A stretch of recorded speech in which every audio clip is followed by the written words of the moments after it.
تقی صاحب ان کو تذکر تھا کہ میں فی الحال فیض المدارس کا نائب صدر ہوں.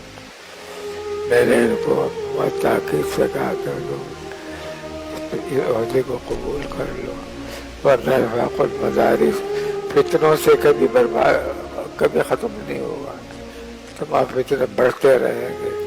خدا کے لیے آ جاؤ. اللہ تعالیٰ جزائے خیر دے. انہوں نے دارالعلوم کی نائب صدارت بھی قبول کی اور فیض المدارس کی صدارت بھی قبول کی. یہ بڑا ان کا کرم ہے اور بڑا احترام ہے.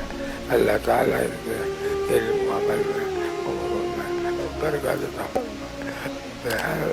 میرے دل سے ان کے لیے کوئی دن خالی نہیں جاتا جب دعا نہیں کرتا.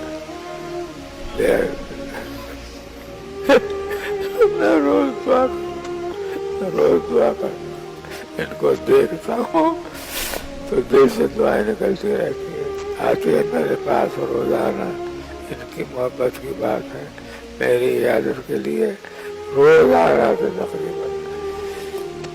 جب میں ان کو دیکھتا ہوں آتا جاتا ہوں تو ان کے لیے دعا کرتا ہوں، یا اللہ ان کی صحت کی بھی حفاظت فرما، یا اللہ ان کی جان کی بھی حفاظت فرما، یا اللہ ان کی جامعیت کی بھی حفاظت فرما، ان کے کارناموں کی بھی حفاظت فرما، ان کی کتابوں کی تصانیف کی حفاظت فرما. بہت دعا کرتا ہوں اور ہمیشہ رہیں گے انشاءاللہ.